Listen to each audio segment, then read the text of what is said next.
Fake 23 blast with a backside George reverse like your life depended on it. But that's not what happened. Instead, I'm flipping through the playbook with my receivers, Thielen and Stephon Diggs, looking at our special end-of-game options. There's a set of plays at the back of the book that we practice every 3 weeks or so. But I can't find the one I'm looking for. Where is that hook and lateral? I know it's in here. I just saw it. We're all trying to come up with something, but there's no perfect play for driving the length of the field in 25 seconds with only one timeout. The Saints' kickoff sails out of our end zone. Time to take the field. But I still don't know where that hook and lateral card went. So I just look at my guys, shrug, and say, all right, let's just go give this thing a shot. That drive didn't exactly start out in cinematic fashion either.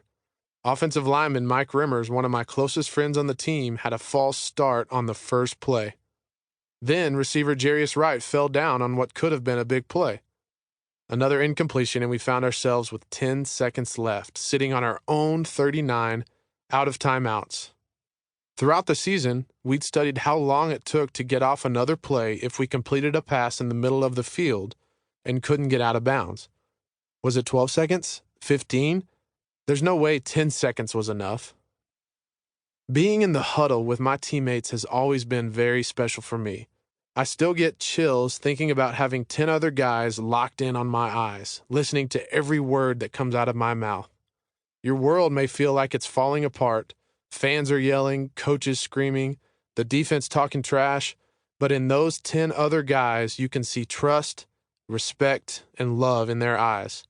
And I'll remember this particular huddle forever. Everyone was tired. We had fought so hard for 4 quarters.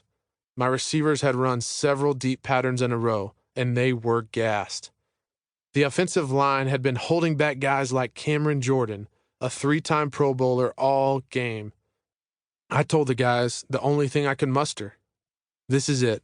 I'm going to give one of y'all a chance. The play call from offensive coordinator Pat Shurmur was gun Buffalo right, key left, 7 heaven. Shurmur, who would be hired as the Giants' head coach not long after the season, made some incredible play calls that year. But this is one that nobody in Minnesota will ever forget. In fact, the next few moments still don't feel real. Pat Elflein snapped the ball, and I dropped back with incredible protection. The line had been so good all season, and my guys were at their best right now when we needed them the most. I knew I would probably have to throw the ball to the right side. Thielen was lined up as the single receiver on the left side, and he had too much coverage. Of the 3 receivers on the right side, I had to focus on the one going the deepest. I saw Diggs flatten the angle on his pattern away from the safety and towards the sideline. His route was called a Heaven 7, fitting for a play that many would regard as a miracle. I thought that if Diggs could catch the ball, he'd be able to get out of bounds and stop the clock. I knew they would try to tackle him inbounds if he did make the catch, but I had to take a shot. I took a hitch and let the ball go. Sometimes the ball just comes out of your hand perfectly, and this was one of those passes. I lose sight of Diggs for a moment, but then I see these white gloves he's wearing. Diggsy is always very stylish. Emerge out of the crowd. He's reaching up for the ball, and I say to myself, oh my gosh, he's about to catch this thing. And he does. US Bank Stadium erupts. It's the loudest I've ever heard a stadium in my life. But then I see Diggs turn and fall down with one hand on the ground.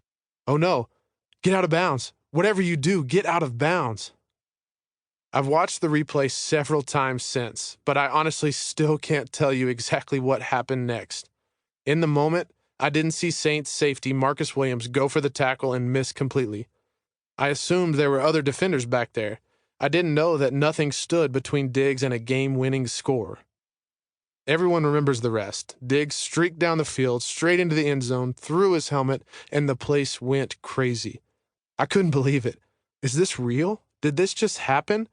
Wait for the replay. Look for flags. You never know. No flags. But then I looked up at the big screen and saw it again. No doubt.